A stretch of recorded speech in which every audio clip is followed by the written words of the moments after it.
देखिए, आज का वीडियो में हम आपको लेकर आए हैं, लिखा हुआ है कि अब जाति प्रमाण पत्र नहीं बनेगा। देखिए, इस तरह का अपडेट आया हुआ है क्योंकि सुप्रीम कोर्ट में इस पर अहम फैसला हो रहा है, जो कि हम स्टेप बाय स्टेप आपको बताने वाले हैं। क्योंकि यहाँ पर जो जाति का जो मिला था वो केवल 10 सालों के लिए दिया गया था, ताकि किसी में भेदभाव हो नहीं। और अभी 75 साल हो चुका है भाई, और कब 1950 से ही मिला है। और इसको लेकर सुप्रीम कोर्ट में हुआ था क्योंकि उस समय था, लेकिन अब ऐसा कुछ रहा नहीं है। तो इसको लेकर हम चर्चा करने वाले हैं, पूरा अपडेट देने वाले हैं और साथ ही साथ बताने वाले हैं कि इसका क्या होना चाहिए, वो भी इस वीडियो में हम आपको बताने वाले हैं। पूरा महत्वपूर्ण है, क्या जाति प्रमाण पत्र बनेगा या नहीं बनेगा, इस वीडियो में पूरा हम जिक्र करने वाले हैं। इसका क्या अपडेट है और सुप्रीम कोर्ट का क्या आदेश है, सुप्रीम कोर्ट ने इस पर क्या फैसला दिया है, पूरा अपडेट आपको इस वीडियो में मिलने वाला है। इससे पहले आपको क्या करना है, चैनल को सब्सक्राइब कर लेना है और टेलीग्राम जरूर ज्वाइन कर लेना भाई, ताकि आपको कटिंग मिल सके। इस तरह का कटिंग पाना है तो टेलीग्राम जरूर ज्वाइन कीजिए। देखिए यहाँ पे क्या है कि बिना जाति का उल्लेख किए क्या जारी होगा जाति प्रमाण पत्र, क्या बिना जाति बताए जारी होगा कास्ट सर्टिफिकेट। सुप्रीम कोर्ट ने केंद्र सरकार को दिया है सुझाव भाई, मतलब कि यहाँ पे जो है सांसद को सुझाव दिया है कि संसद में अब इस पर आप कोई कानून बनाएं, इस कानून को खत्म करें। अब देखिए, संविधान में संशोधन करने के लिए बोल रहा है। अब देखिए यहाँ पर क्या है कि देश के शीर्ष अदालत में केंद्र सरकार को बिना जाति का उल्लेख किए जाति प्रमाण पत्र जारी करने का सुझाव दे दिया है। मतलब जाति आपको नहीं बताना है। अगर मानिए कोई पंडित है तो पंडित नहीं लिखना है, कोई तेली है तो तेली नहीं लिखना है, कोई कुम्हार है तो कुम्हार नहीं लिखना है, कोई चमार है तो चमार नहीं लिखना है। मतलब इससे क्या हो रहा है, लोगों में तरह तरह की बातें फैल रही है भाई। एजुकेशन पर्पस के लिए वीडियो है, कोई भी बुरा नहीं मानना, ठीक है। इसलिए कि मैं एजुकेशन पर्पस के लिए वीडियो बना रहा हूँ और आप लोग को जानकारी दे रहा हूँ, इसलिए ज़रूरी है, तो इसको बताना बहुत ज़रूरी है। तो ये चीज़ें नहीं होनी चाहिए। अब देखिए यहाँ क्या है, देश की शीर्ष अदालत में सरकार को बिना जाति का उल्लेख किए जाति प्रमाण पत्र जारी करने का सुझाव दिया गया है, ठीक है। सुप्रीम कोर्ट ने कहा कि हमारा देश 1950 से 2025 तक एक लंबा सफ़र तय कर चुका है, मतलब लंबा सफ़र तय कर चुका है, सही बात है भाई। और क्या 2025 में इन शब्दों का इस्तेमाल करना उचित नहीं है, जो शब्द अभी हम आपको बताएं उचित नहीं है। केंद्र ने कहा इन्हें हटाने से SC ST श्रेणी को मिलने वाला अधिकार प्रभावित हो सकता है। केंद्र सरकार ने बोला कि इससे ये प्रभावित हो सकता है भाई। तब देखिए यहाँ पे क्या है, प्रमुख जो मेन फैक्ट है उस पर हम डिस्कस करने वाले हैं, जो इसके बारे में जानकारी आया है। यहाँ जो चीज़ें एजुकेशन पर्पस के लिए भाई, देखो हाल ही में सुप्रीम कोर्ट ने जाति प्रमाण पत्र में जाति का उल्लेख हटाने का सुझाव केंद्र सरकार को दिया है, ठीक है। बोल रहा कि जाति शब्द हटा दीजिए। अब देखिए, जैसे अभी हमने आपको बताया, अब देखिए सुप्रीम कोर्ट का मानना है इससे जातिगत पहचान पर अंकुश लगाने में मदद मिलेगी और समाज में जाति आधारित भेदभाव को कम करने की दिशा में एक बड़ा कदम साबित हो सकता है। ये चीज़ें हैं। उसके बाद देखिए, अदालत ने कहा कि देश जो है 1950 से 2025 तक एक लंबा सफ़र तय कर चुका है और अब जो है 2025 में कुछ विशेष जातिगत शब्दों का इस्तेमाल करना उचित नहीं है भाई। ये चीज़ है, ये सब जातिगत शब्द है, इसे यूज करना जातिगत सही नहीं। अब ये यूज करके वो आरक्षण ले रहा है, सर्टिफिकेट बना रहा है, जाति प्रमाण पत्र बना रहा है, तो ये बोल रहा है ये नहीं होना चाहिए। इससे क्या हो रहा है, मतलब समाज में जातीय फैल रहा है कि ये फलना जाति है, फलना जाति है, तो इस शब्द को हटाना चाहिए, ये सुप्रीम कोर्ट को बोलना है। अब आगे देखिए, यहाँ पे जाति प्रमाण पत्र में इस्तेमाल होने वाले शब्दों को बदलने से जाति आधारित पहचान को कम करने में मदद मिलेगी। मतलब जैसे होता नहीं फलना जाति है, ऐसे बोल देता है डायरेक्ट, तो इससे हटेगा भाई। समझ पा रहे हो, अगर ये चीज़ें हटा देगा तो। अब देखिए इससे क्या, हालांकि कोर्ट ने यह भी स्पष्ट किया कि एक विधायी संसदीय मुद्दा है और इस पर अंतिम निर्णय लेना संसद का काम है भाई। संसद में इस पर, पार्लियामेंट में इस पर डिस्कस करना है, ये उसका काम है, क्या करना है नहीं करना है। अब देखिए केंद्र सरकार की चिंता इसमें क्या है भाई, वो समझिए।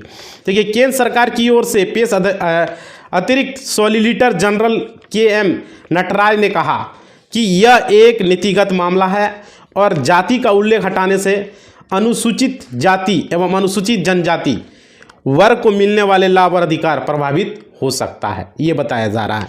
कोर्ट ने दिया शब्दावली बदलने का सुझाव, कोर्ट ने बोला इसको बदलिए। आप देखिए कोर्ट ने दिया है भाई, देखियो सुप्रीम कोर्ट ने कहा कि बिना किसी समुदाय के कानूनी अधिकार बदले उनके लिए प्रयुक्त शब्दों में बदलाव किया जा सकता है। समझ पा रहे हो।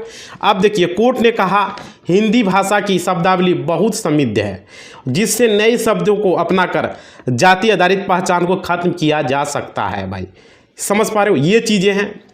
आप देखिए संसद इस मुद्दे पर विचार करने की सलाह कर रहा है। संसद में क्या कर रहा है कि सुप्रीम कोर्ट ने केंद्र को निर्देश दिया है कि वह इस मुद्दे पर संसद में चर्चा करे और जाति प्रमाण पत्र में प्रयुक्त शब्दावली को बदलने का विचार करे। भाई ये चीज़ें अदालत ने स्पष्ट किया कि यह सुझाव किसी विशेष जाति को उनके संवैधानिक अधिकारों से वंचित करने के लिए नहीं है, बल्कि समाज में जातिगत पहचान को मतलब पहुँच को जो है कम करने का एक प्रयास है। भाई मतलब कि इससे क्या होगा, जातिगत कम होगा। समझ पा रहे हो, ये चीज़ें हैं। अब देखिए जाति प्रमाण पत्र कास्ट सर्टिफिकेट को लेकर क्या है यहाँ। देखिए जाति प्रमाण पत्र जो है एक आधिकारिक दस्तावेज है जिसे सरकार द्वारा जारी किया जा सकता है। ठीक है, यह प्रमाणित करता है कि कोई भी व्यक्ति विशेष जाति से संबंधित है, विशेष रूप से मतलब कि वो है एससी से, अनुसूचित जाति से है, या जनजाति से, एसटी से है, समझ पा रहे हो, या अन्य पिछड़ा वर्ग ओबीसी से के लिए है। अब जाति प्रमाण पत्र का उपयोग कहाँ होता है भाई, सरकारी नौकरी में आरक्षण के लाभ उठाने के लिए, आपका शैक्षणिक संस्थानों में अतिरिक्त सीटों को जो है लाभ उठाने के लिए, प्रवेश पाने के लिए, एडमिशन के लिए, सरकारी योजना और सब्सिडी को लाभ लेने के लिए, चुनाव लड़ने और कुछ कानूनी लाभ प्राप्त करने के लिए जाति का यूज होता है। अब देखिए जाति प्रमाण पत्र कौन जारी करता है, जाति प्रमाण पत्र संबंधी राज्य सरकार द्वारा अधिकृत अधिकारी जारी करता है। मतलब राज्य सरकार का रहता है कौन जाति कौन सा में रहेगा, वो राज्य सरकार पर निर्भर करता है। अब देखिए इसमें समझिए, यह प्रमाण पत्र जो है तहसील, जिला या अन्य प्रशासनिक कार्यालयों से प्राप्त किया जा सकता है। मतलब आपका ब्लॉक से, आपका पंचायत भवन से, आपका डिस्ट्रिक्ट से, आपका अनुमंडल से, आपका नगर निकाय से ये प्राप्त किया जा सकता है। समझ पा रहे हो, नगर निगम से।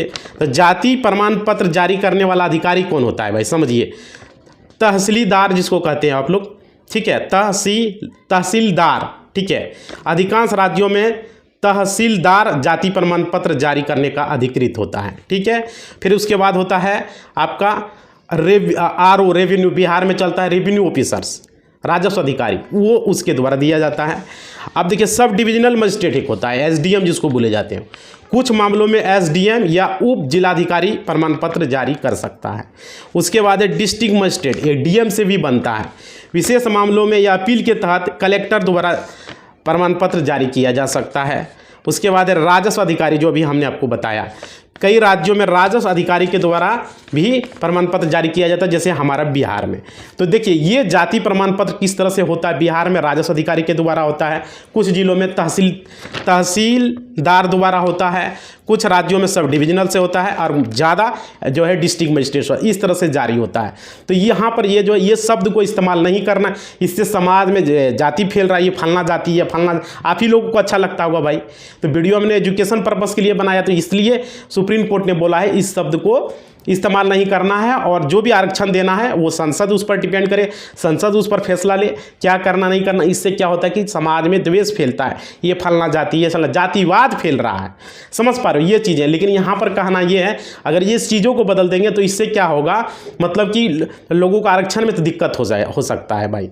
तो ये चीज़ें देखिए, ये चीज़ें 10 साल के लिए किया गया था उस समय 1950 में जो किया गया, तो उसके बाद आज 75 साल हो गया है। तो इसमें सरकार को भी कुछ फैसला लेना चाहिए कि क्या आप जाति ये जो रखा गया है, ये कास्ट सर्टिफिकेट जो जाति, ये रखना चाहिए या नहीं, क्योंकि अब समाज में अब सब कुछ सुचारू रूप से हो चुका है।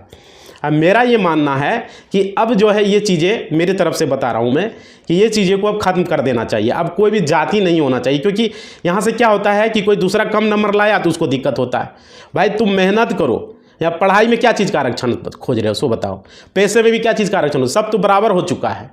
तो यही चीज़ें सरकार को इस पर फैसला लेना चाहिए। सरकार को हम यही कहेंगे, ये जातिवादी कुछ नहीं भाई, इसको हटा देना चाहिए। कोई अब जातिवादी नहीं, वो शुरू में 10 साल के लिए था, 1950-1970 में ही उसको हटा देना था।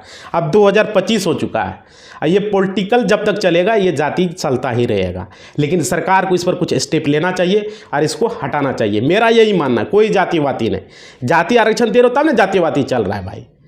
यही चीज़ें हम बता रहे हैं, समझ पा रहे हो, ये ज़रूरी चीज़ें होता है।